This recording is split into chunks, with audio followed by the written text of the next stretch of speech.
Hello again, Walter. In preparation for my talk today, I visited 3 sites in Belfast, one on the Woodstock Road, another off Dublin Road, and a third on the Limestone Road, near the old Mount Collier School building, alma mater of Sir James Galway, the flautist. These are places associated with my subject this time, the inventor Rex McCandless. Richard McCandless was born on the 2nd of May 1915 at Coolcavey near Hillsborough, County Down, the eldest son of Joseph and Sadie McCandless, whose maiden name was Cromie. The couple had a younger son called Cromie. Joseph had a good farm of 100 acres at Ballyrooney, but investing in the stock exchange in the late 1920s caused him to lose everything in 1928. He emigrated to Canada. His wife stayed at home and raised their family of 2 boys. Due to their now straitened financial circumstances, Rex had to leave school at 13 and seek employment. He passed the entrance exam for boy apprentices in the RAF at Halton in England, but failed the medical exam due, we are told, to fallen foot arches, and so returned home and took up a position with the flour milling firm of E&T Green in Belfast. To get to work, an aunt gave him a 1923 Raleigh motorcycle. To keep it on the road, he acquired a practical interest in engines in order to save money. Rex returned to England and worked in a number of RAF bases in the NAFE, and then moved to the maintenance section of the Daily Herald Transport Department. In 1939, he returned to Belfast and to Shorts, where he was kept busy fitting braking systems to the firm's Bristol Bombay bombers, the first product, I understand, of the aircraft factory. Whilst there and still having a strong interest in motorcycles, he bought a new 1940 Triumph Tiger 100. In Shorts, he made friends with Artie Bell, who was gaining recognition as a motorcycle racer. Bell had, before the war, started a motorcycle sales and service business and rode a modified Tiger 100. In 1940, both men competed in the Irish 500 Road Racing Championship in the Phoenix Park, Dublin.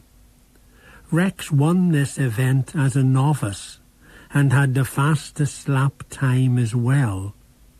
Other notable riders in the field were Ernie Lyons and Terry Hill. By now, and just like the great Harry Ferguson before him had done with cars, Rex had earned a glowing reputation as a motorcycle mechanic, and he was always, as many put it, fiddling with engines. Artie Bell reopened his Woodstock Road premises, and he and Rex undertook subcontract work for the Ministry of Supply, repairing cycles, motorcycles and light road vehicles. Rex, after this, and still keeping up his friendship with Bell, set up his own business as a general and vehicle repairer in a yard off the Dublin Road. By now he was showing that inventiveness for which he would later become quite famous. On at least one occasion he converted an articulated lorry into a rigid one, using the back part of a wrecked bus chassis in place of the tractor unit. He also repaired earth-moving equipment as at this period 50 to 60 years ago, the Belfast area was experiencing considerable airfield construction.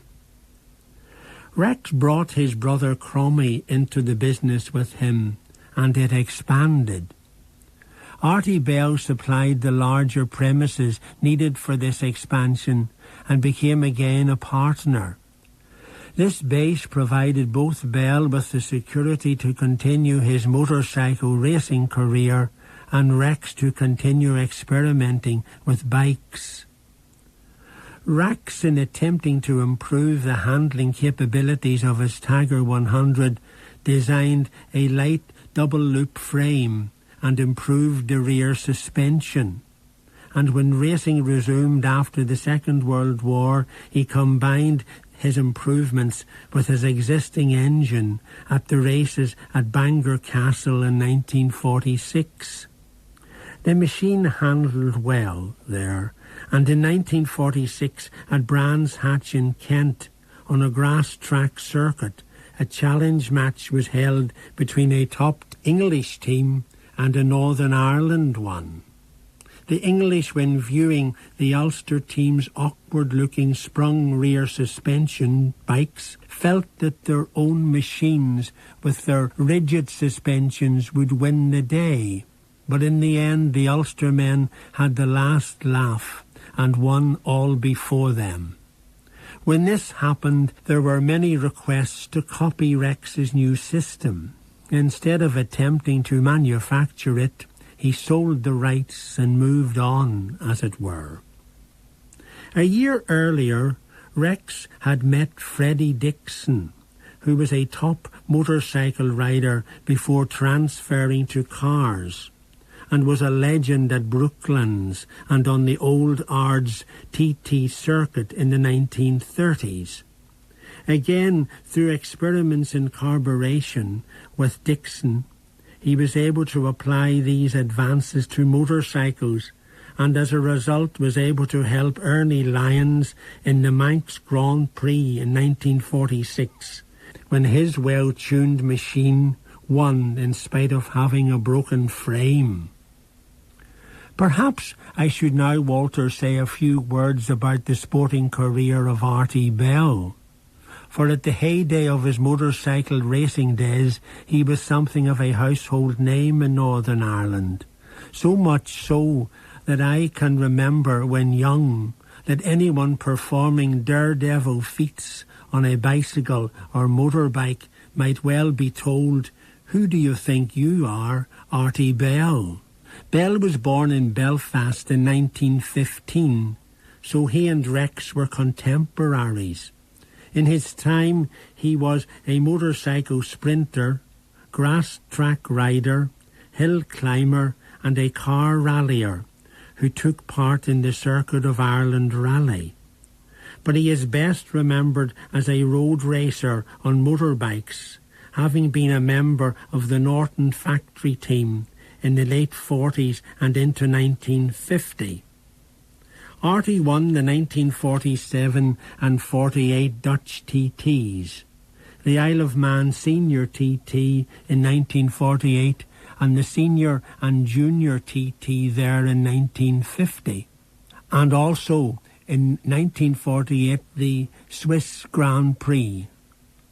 In addition to this impressive list of wins, Artie Bell finished fifth in the 1949 500cc World Championship and fourth in the 350cc World event in 1950.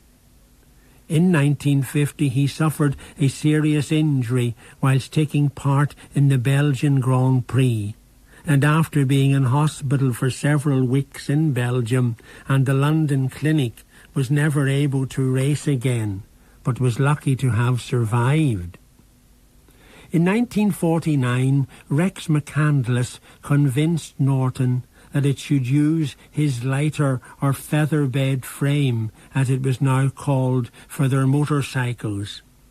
They had been using their own heavier frame and making it heavier, but Rex's invention stood them in good stead for a number of years, and they remained at the top. Artie Bell had used Rex's frame in his 1950 double win in the Isle of Man when riding for Norton. In an attempt to improve still further his ideas on lightness of frame, McCandless produced his kneeler version, which allowed the rider a lower centre of gravity position on the machine. Ray Am achieved the fastest lap time on a machine such as this in the 1953 Northwest 200, and later a number of world speed records were obtained, including the 500cc 1 hour record of 133.66 miles per hour with bikes so fitted. It also formed the basis of Eric Oliver's World Championship sidecar setup. The invention was widely copied. In 1953, Rex discontinued his association with Norton and came back to Belfast. Round about this time, he approached Harry Ferguson with ideas on the development of a motor vehicle using four-wheel drive. Back at the time of his association with Freddie Dixon, they had collaborated in an attempt to design a four-wheeled vehicle suitable for mounting an attack on the world land speed record. Ferguson, in the interval, had bought the project and called it Harry Ferguson Research Limited.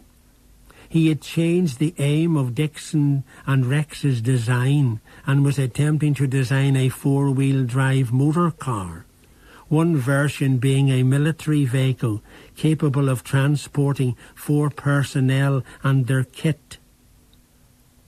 Rex's revised plans and Ferguson's concept were accepted by the latter, who agreed to fund it. The emphasis was to be on lightness and strength, and not to sound too technical, the vehicle was to use a rear-mounted motorcycle engine, differential gears for each axle, and a diamond seat pattern amongst its features. Rex called it the Mule. The machine lived up to all its design expectations, and senior service people were keen. However, it never went into full production for a number of reasons. Also, disagreement occurred between Rex and Ferguson, which caused a fallout in relationships between the two, and Rex moved on, as he often did, to other projects. One of these was the building by him of a single-seat version for the race track. This vehicle won often against competitors whose engines were up to 7 times its size. In 1956, he developed both a sports car and a trials car, using a Ford 1172cc side valve engine. In both designs, the engine was part of the backbone chassis, but as Rex was never much interested in production, they were not fully developed. In any case, in 1957, Ford started using overhead valve engines, and so the project was not proceeded with. Another friend of both Rex and Artie Bell was Laurie McGladdery, a brick manufacturer. He shared Rex's interest in the driving of racing cars. He offered the McCandless brothers the site for their premises on Limestone Road. This was formerly used as a clay pit. Rex helped McGladdery with the quality control of his brick-making process by correcting the burning operation, by reducing the coal involved to coal dust, and by focusing the draft to the most beneficial parts of the kiln. The result was higher quality bricks and reduced cost of production. But again, Rex did not benefit fully as he sold the manufacturing rights of his design. The National Coal Board estimated it had saved millions of pounds by using Rex's idea on the burning coal at low temperatures, a method he devised after a visit to Germany. The repair business which he had started with Cromie continued to prosper, and Rex at the end of the 1950s switched his attention to aviation. The brothers bought a de Havilland Puss Moth in 1959, but due to it needing quite a long runway, its flexibility and use for him was limited. Needing something that would operate on a short take-off run, he looked at the autogyro, which was superseded by the helicopter, whose development followed it. Rex built a small one using a Triumph motorcycle engine. His later versions used modified Volkswagen engines. At the time of Rex's experiments, the autogyro as an aircraft had come in for heavy criticism, as there had been a number of fatal accidents involving them, one of which had been at the Farnborough Air Show in the 1960s. Rex built a test area of which large concrete blocks were a part to prevent his autogyro from becoming airborne, and was able as a result to show that in particular flight conditions the main rotor could stall. Similar conditions had prevailed at Farnborough at the time of the crash there. But the authorities did not take his ideas seriously. It took him 12 years and after much effort on his part to convince the Air Registration Board to accept his analysis of the problem, and a number of manoeuvres, including sweep and climb, were banned for autogyros. Rex built 6 variants of the plane. He sold the rights to Bill Eakin of Crumlin, who had been involved with him in his battles with the air authorities, but the project was not a commercial success due to serious problems with blade vibrations. Rex's colleague of many years, R.L. Leslie Jennings, wrote a biography of him in 1992. It was called To Make a Better Mousetrap and published by Jennings Publications, Belfast. It is a much acclaimed book, especially in motor racing and motorcycling circles, and the author tells the McCandless story with warmth and affection for his subject, acknowledging the engineering genius of the man, yet admitting the flaws of his personality.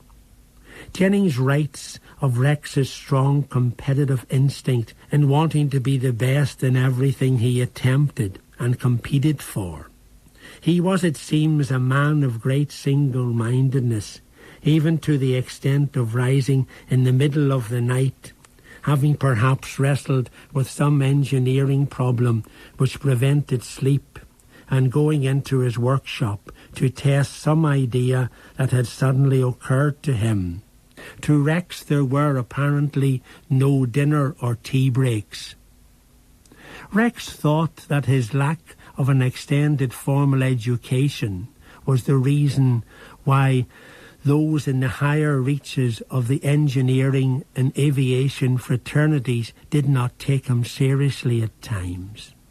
Jennings mentions that in telling his own story, Rex never sold himself short in the part he played in determining his own destiny, or gave enough credit, save perhaps to his brother Cromie, to those who helped along the way.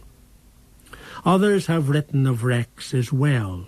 Dr. George Cohen, the editor of Roadholder, the magazine of the Norton Owners Club, said that some people saw him as mercurial, argumentative and eccentric, and a genius as well.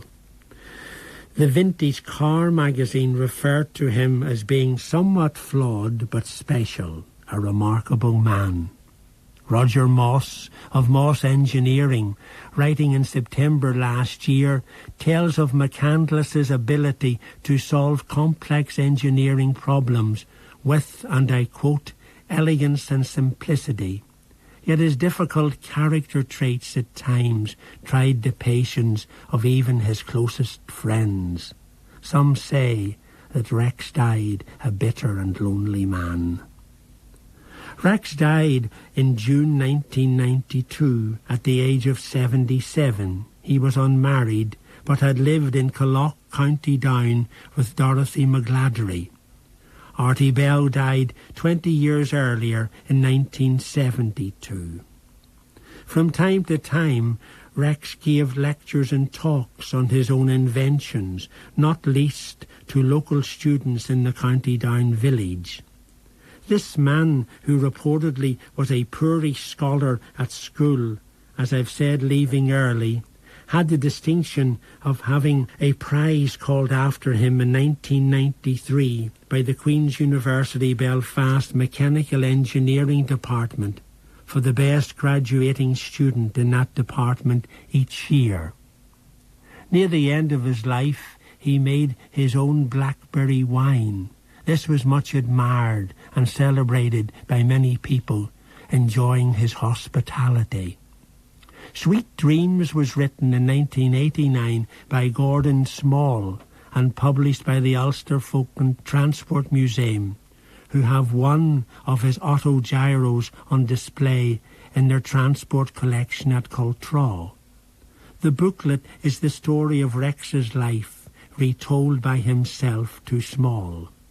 Professor Sir Bernard Crossland and John S. Moore have also produced a fine sketch and summary of his achievements in their book, The Lives of Great Engineers of Ulster, Volume 1, published in 2003. Walter, I never knew Rex McCandless personally, but from what I've read and heard of him, he was certainly a colourful, if brusque personality. A man who has taught engineering scholars that one of the main ways of facing problems is to adopt a critical approach, query the accepted wisdom, and attempt by trial and error to find an enlightened solution. Like a number of others, innovators from the province, it's a pity he's not better remembered today. Jim O'Hagan. Now, a note from the Ulster Archaeological Society that they've a public lecture, it's free, tomorrow evening at 8 o'clock in the School of Geography, that's the Elmwood Building, Elmwood Avenue in Belfast. The speaker is Liz Fitzpatrick from the